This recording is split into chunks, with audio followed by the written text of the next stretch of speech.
joined again today by Paul Barrett, CEO of Rome Resources. Nice to chat again, Paul. Yeah, hi Darren. So Paul, news from the company yesterday on its strategic diversification into Canadian critical minerals exploration. Can you tell us more, please? Sure. So we're always driven by the geology, by mineralogy. Obviously, our prime motivation as a business is tin, but also other critical metals as well. So we looked at a number of opportunities on that east coast of Canada. It's a very mining-friendly jurisdiction in general, certain provinces more so than others, but New Brunswick has some very interesting geology in terms of existing tin, tungsten and indium deposits, and a lot of geology, a lot of potential there. So we thought it was good to get in. I mean, it's very much a prospecting mentality in that part of the world, so there's a lot of opportunity and a lot of people have been working at it, and they're looking for people to invest and do a bit of drilling for them. So that's what we've decided to start doing. So kind of in a way dipping our toes in the water, but it's right next to the Mount Pleasant deposit, which is pretty much it's a legacy tungsten deposit that was shut in the 1980s and may at some point be rejuvenated, but it shows part of the tungsten tin system that's all along that edge of that granite. So that's where we're going to concentrate. So yeah, it's an interesting diversion, but we're definitely driven by geology firstly, and tin secondly. How did you actually come by the projects then? Is Canada something you sort of had on the radar as a company for a while? Did you have to sort of go through some sort of bidding process or something like that, or is it just... Well, a little bit of a while. I mean, we generate our own prospects really in a way. I mean, a lot of the prospectors advertise their projects, so you've got to do a lot of sifting and actually pick the good ones. So it has taken quite a while, and we cemented this particular one at PDAC in Toronto last week. So it was good, very timely. Yeah, and I think it's a first step to what hopefully is. A really interesting project with a lot of potential.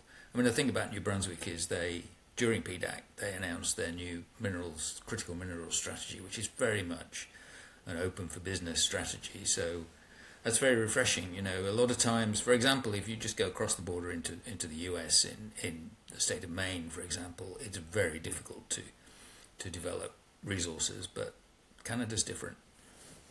So in terms of the projects themselves, what actually attracted you to them specifically? Is it because they're just in line with your company's strategy of tin and sort of polymetallic deposits? Yes, that's right. I mean, definitely tin is the first thing that gets ticked in the box. Tungsten is very important in North America at the moment as well. So as an additional commodity, that's also very interesting. And thirdly, indium, which is quite a rare metal, which is associated with it substitutes for zinc in the sphalerite, so and not very common. So that's another tertiary potential. We have seen little bits of indium here and there in the surface sampling, but these projects have really only been explored. I mean, literally scratching the surface by surface sampling, etc. So there's a lot to be done, and there's a lot of mineral occurrences. So I think it'll take some time, and we won't detract from what we're doing in DRC because it's a low cost entry to start with, and it's a bit of field work, and the prospector who had the original claims is going to do the work for us. So it won't really detract at all from what we're doing in DRC this year. Yeah, I was going to say, what are the next steps there? But, perhaps, obviously, the focus very much is on the DLC at the moment. But do you have some sort of like short-term pipeline work, if you like, that you're going to sort of kick off and then build up to something larger? In Canada? Yes. Yeah.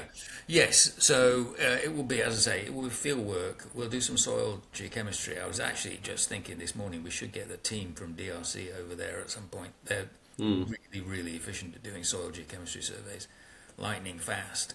That's exactly what's needed. A much more systematic approach to the exploration rather than just driving along the track and picking up a few rocks. Okay. I mean, and this adds some diversity to the portfolio, which is always a good thing. Yeah. I mean, going back to so obviously it's great news, but the DRC itself, then, where obviously you're more active at the moment, you're currently drilling. How are things progressing at Mont Agoma and Kalayi? Which are your current sort of tin and polymetallic projects. Are things Yes. progressing as planned there towards your updated MRE? They pretty much are. I mean, we haven't. There's actually been a bit of a gap in announcing the XRF readings because we've had problems with the unit and we've had to get a replacement in from Australia, and that's taken a while. But then now, going through the backlog of all the XRF, all the tin intercepts that we've had, we're up to hole 33 on Kalayi. We've drilled somewhere in the region of 2,500 metres in this campaign, which is more than we said we were going to do. So we are pretty much at the end. And it will hopefully feed into a significant upgrade of the Kalayi tin. Kalayi, being pure tin, is something that would be much easier to put through the Alphamin facility next door to get exported. Mont Agoma, being copper, is a little more complicated.